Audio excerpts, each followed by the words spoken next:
तो हुआ क्या था, जैसे मैं और मेरा दोस्त गए थे लंदन ट्रिप में, बट एक मतलब आखिरी के कुछ 6-7 दिन नहीं बचे थे ट्रिप के लिए, उसका बर्थडे था, उसको जॉब ज्वाइन करनी थी तो वो इंडिया वापस आ गया था। बट यूके में एक एरिया है वेल्स का वो एरिया मेरा बचा हुआ था, तो मैं वहाँ अकेला ट्रैवल कर रहा था। अब ये चीज़ें तो सबने सुनी है कि जिस जगह पे पॉपुलेशन कम होती है थोड़ा वहाँ पे नेगेटिव एनर्जीज़ का ज़्यादा रहता है। बट मेरे दिमाग में वहाँ पे कुछ नहीं चल रहा था ऐसा, क्योंकि इससे पहले मैंने ज़्यादा बस एक बार इजिप्ट में ही वो एक्सपीरियंस किया था, और कुछ खास था नहीं कभी। तो वहाँ एक जगह है कार्डिफ करके, सिटी का नाम है। तो वहाँ पे मैंने एक एयरबीएनबी बुक करा, 2 BHK अपार्टमेंट था। एक तो वो शहर से बिल्कुल जंगल में, मतलब आसपास उसके 5-6 घर होंगे गिनती के, और उस 5-6 घर में मुझे नहीं लगता कोई रहता होगा। मतलब एक लौता वो घर जहाँ पे मैं एयरबीएनबी के उसमें गया। मैं रात को 9 बजे पहुँचा, और मैंने एक दिन के लिए रुकना था, मतलब अगला दिन रुकना था, अगली रात, और उससे अगले दिन निकल जाना था वहाँ से। तो उस रात तो मुझे कुछ फ़ील नहीं हुआ। अगले दिन सुबह सुबह का टाइम था, लगभग 4-5 बजे होंगे, तो कुछ अजीब सी फीलिंग हुई मुझे। मतलब एक वो होता है ना कि कुछ बॉडी को जकड़ रहा हो, जैसे उस टाइप का कि एक बेचैनी सी फील हो रही थी सोते सोते। तो मेरी नींद खुल गई वही 4:30-5 बजे के आसपास। मेरी जैसी आँख खुली, मतलब मैं बेड पे लेटा हुआ था और लाइट ऑन करके सो रहा था मैं, यहाँ से राइट साइड से कुछ चीज़ उड़ के लेफ़्ट साइड की दीवार की तरफ गई। मुझे ऐसा फील हुआ कि कुछ बड़ा सा चीज़ थी ब्लैक कलर की, वो राइट टू लेफ़्ट होके निकली। अब मुझे फट गई मेरी बहुत बुरी वाली, मतलब डर तो लगा ऑब्वियसली। बट अभी मैं जो सोचता हूँ, मुझे लगता है कि वो चीज़ वो हो सकती है। कभी आपने वो चीज़ एक्सपीरियंस करी है कि जब आप एकदम से कच्ची नींद में उठते हो, या फिर आपकी आंखें बंद है लेकिन आप उठ चुके हो, तो आपको कुछ ब्लैक ब्लैक सा अंदर ही अंदर उड़ता हुआ दिखता है? भाई कभी हुआ नहीं यार। हुआ है? आपके साथ इससे पहले हुआ है? इससे पहले नहीं हुआ कभी ब्लैक भी, ब्लैक बट हाँ छोटे छोटे पार्टिकल दिखते हैं ना। हाँ, बट मुझे ऐसा फील हुआ, और मैं नींद में नहीं था, मैं होश में था उस टाइम पे, कि एक प्रॉपर बड़ी सी चीज़ कुछ ब्लैक कलर की राइट से लेफ्ट की दीवार पे उड़ के गई जैसे। अब वो क्या था, मेरा मन का वहम था, मुझे नहीं समझ आया। बट उसके अगले 2 दिन मैं उस घर से बाहर नहीं निकल पाया, पता नहीं क्यों। मैंने एक दिन एक्सटेंड कर लिया, मैं सिटी घूमने भी नहीं गया, मैं पड़ा रहा वहाँ 2 दिन सिर्फ, कि यहीं रहूंगा। यहीं रहूँगा। और उस टाइम मुझे फील भी नहीं हो रहा कि क्यों। और आप कुछ खा पी रहे थे रूटीन घर पे नॉर्मल? बना के, मैंने ना बाहर गया खाने, ना मैं नीचे गाड़ी के पास गया, मैं ऊपर खिड़की से बस देख रहा हूँ बाहर। और 2 दिन मैं वहाँ स्टे कर गया, मुझे खुद नहीं पता चला क्यों कर गया मैं। और मैं जब उस शहर से निकला और यूके लंदन पहुँचा अपनी दीदी के घर, मैं तब सोच रहा कि मैं कर क्या रहा था 2 दिन वहाँ पे। मतलब मुझे तो ना वहाँ रुकना था, मैं तो बस एक दिन घूमने आया था, और वो भी नहीं घूमा मैं सिटी में। और एक दिन एक्सटेंड भी करवा दिया। मैंने बकायदा ओनर को मैसेज किया कि मैं एक दिन और रुक रहा हूँ, एक्स्ट्रा पैसे भी दिए उस चीज़ के। पता नहीं क्यों दिए, मेरा दिमाग में क्या चल मतलब रहा था, अपने होश में नहीं दिया ऐसा पता कह नहीं। रहे हो हाँ, आप? ये मुझे बाद में फील हुआ कि मैंने करा क्यों, ये करा तो सही, बट क्यों करा। बट जिस टाइम आप जैसे खाना बना रहे हो, खा रहे हो, अवेयर थे डर आप लग कि रहा था हाँ- मुझे, पता नहीं क्यों, बहुत डर लग रहा था।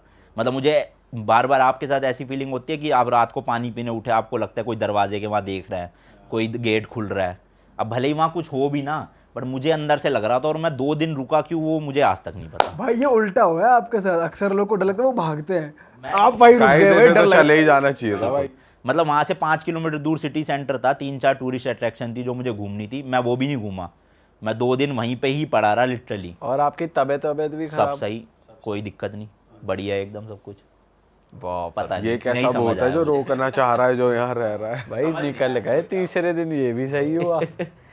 भाई यार ये पता चला निकल ही नहीं पा रहे हो भाई, फंस गए उसी फिर तो ओनर आता है, ओनर ही बचाता है। सही बात है भाई। अच्छा, पॉडकास्ट को एंड करने से पहले मैं आपसे जानना चाहता हूँ, बहुत सारे लोग आजकल ट्रैवल करना चाह रहे हैं, आपको देखकर बहुत सारे लोग गाड़ी से भी ट्रैवल करना चाह रहे हैं, तो मैं चाहता हूँ आप कुछ टिप्स उन्हें दो कि जो लोग गाड़ी से ट्रैवल करना चाह रहे हैं क्या मस्ट होता है, जैसे आपने अपनी जर्नी में सीखा होगा या गलतियाँ करके सीखा, तो मैं चाहता हूँ आप ऑडियंस से थोड़ा बताओ।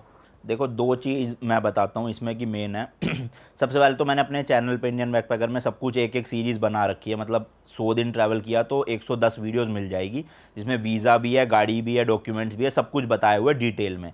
मतलब मेरा कंटेंट वो नहीं है कि मेरी लाइफ में क्या चल रहा है मैं वो दिखा रहा हूँ। मैं इन्फॉर्मेटिव कंटेंट बनाता हूँ कि आपको इस कंट्री से इस कंट्री जाना है तो क्या क्या लिमिटेशंस है, क्या क्या आपको प्रोसीजर फॉलो करना है, तो वो चैनल पे तो मिल ही जाएगा। बट शॉर्ट में 2 टिप्स देना चाहता हूँ। सबसे पहला तो जो सबसे मेन टास्क होता है वो होता है वीज़ाज़ की डेट मैच करना।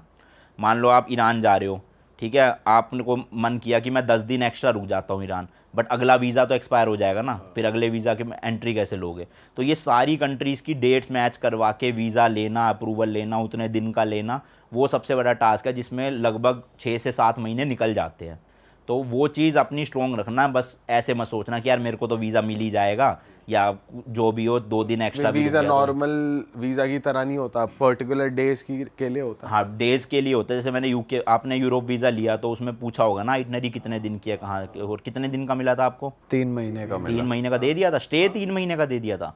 हाँ 3 महीने मल्टीपल एंट्री मिली। जी, मुझे मल्टीपल तो मिला, बट मैंने ना 72 डेज़ का अप्लाई किया, दिया 30 दिन सिर्फ।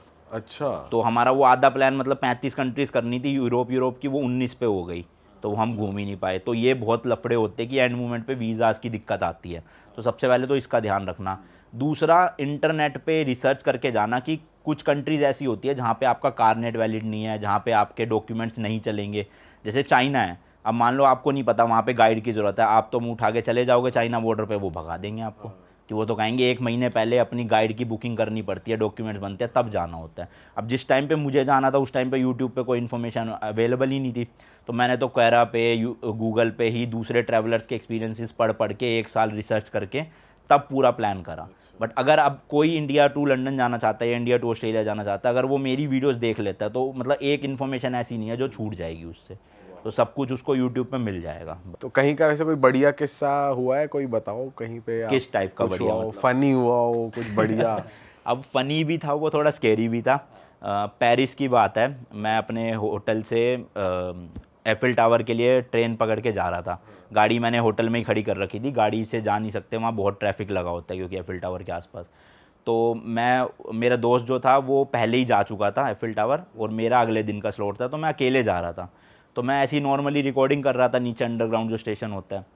अब वहाँ पे एक बंदा था, वो शायद से होमलेस ही था, तो उसने पता नहीं कैमरा देखा, उसे क्या हुआ, थोड़ा मेंटली वो था, उसने पत्थर उठा लिया बहुत बड़ा, और वो मेरे पास आ गया, और जिस ट्रेन में मैं चढ़ा उसमें चढ़ गया।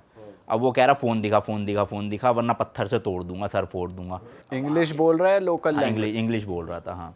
पर वो शायद था अफ्रीका का, वहाँ पे ना अफ्रीकन लोग बहुत हैं, मतलब जो मतलब इलीगली आए हुए हैं ना लोग, वो बहुत थे। तो अब वो मेंटली थोड़ा सा वैसा था, पता नहीं उसको ये लगा कि मैंने उसकी वीडियो बनाई है, क्या हुआ, पर उसने जब तक मेरा फ़ोन बैग में नहीं चला गया तब तक वो पत्थर लेके यूँ लिटरली इसी पोजीशन में खड़ा था मेरे सर पे। तो आपने चेक कराया उसको? हाँ, चेक नहीं करवाया, वो कह रहा फ़ोन रख। मैंने कहा बंद तो कर दिया वो, और क्या रख, बैग में रख अपने, वरना फ़ोन तोड़ दूंगा। फिर मैंने बैग खोला, बैग में डाला फ़ोन, माइक निकाला, माइक डिस्कनेक्ट किया, सब रखा। फिर वो उतर ही नहीं रहा अब जितने स्टेशन, तो मैं ही ज़बरदस्ती जिस स्टेशन में नहीं उतरना था वहाँ उतर गया, फिर वो चला गया आगे। और फिर आप अगली मेट्रो कुछ हेल्प लेके नहीं गए? कर रहे थे उस चीज़ में, वो मार भी देता भाई, क्या पता चलता है वो मेंटली। मतलब लोग भी देख रहे हैं कि वो ऐसे कर रहा वो है, डर रहे खुद लोग, वो खुद पागल था क्या साला? पागल ही टकरा गया कोई। थोड़ा मेंटली था लग रहा था मुझे, पर थोड़ा सा स्केरी एक्सपीरियंस था कि एक तो अकेले, ऊपर से पेरिस वैसे ज़्यादा बढ़िया नहीं है, क्यों? सेफ भी नहीं है। मतलब पेरिस लोगों को लगता है कि अच्छा होगा, बट वहाँ एक तो गंदगी इतनी है, दूसरा इलीगली जो लोग आए हुए हैं ना पाकिस्तान, इंडिया से भी, और जो अफ्रीका के लोग हैं, वो जेब कतरे बहुत हैं वहाँ पे। मतलब भाई ये लोग हैं जेब कतरे, मतलब? वहाँ के लोकल क्यों करेंगे, जो इलीगली लोग आए हुए ये है जेब कतरे, ये जेब कतरे। अच्छा, ये आपका पासपोर्ट चुरा लेते हैं, फिर पासपोर्ट के बदले आपसे पैसे मांगते हैं फ़ोन करके, या फिर ये दो डॉक्यूमेंट तब देंगे वापस। तो मतलब अगर मैं जितने लोगों को जानता हूँ ना, मान लो 10 लोग पेरिस गए तो उसमें से 6 लोगों की जेब कटी है। भाई हमने ये सुना है कि उनकी मतलब एक हमारे दोस्त थे वो भी गए तो उनकी भी जेब कटी थी, और वो कोई घोड़े नहीं काटी थी, मतलब हो सकता है वो वहाँ का लोकल ना हो, किसी और कंट्री का हो। हाँ, बिल्कुल बिल्कुल, इलीगली जो आए होते हैं लोग ज़्यादातर वही करते जैसे हम अभी बार्सिलोना गए थे, वहाँ भी बहुत पिक पॉकेटिंग है, तो वो यही बता रहे थे, मोरक्कन लोग जो बाहर से आते हैं हैं। बिल्कुल बिल्कुल। वो ये सब काम करते हैं, वहाँ के लोकल। तो सही बात है भाई ये तो कहने का आईफल टावर और पेरिस हो रखा है वहाँ पे, तो फिर ये तो गंद है एक बहुत तरीके। गंदगी है वहाँ तो। अरे वाह, आपने ये वीडियो यहाँ तक देख ली भाई, तुमने हमारी मेहनत सफल कर दिया, तुम ही लोग हो असली रियल हिट। और अगर आपको बहुत मजा आ रहा है ऐसी क्लिप्स में, ऐसी वीडियोस में, तो फटाफट जाइए प्लेलिस्ट पे, बिंज वॉच कीजिए, सारी वीडियोस देख डालो और मौज काटो। दैट इज इट, हम मिलेंगे नए पॉडकास्ट में, नए क्लिप में। Till then bye bye, see you, take care, do subscribe, best of real talk online. Okay, bye bye.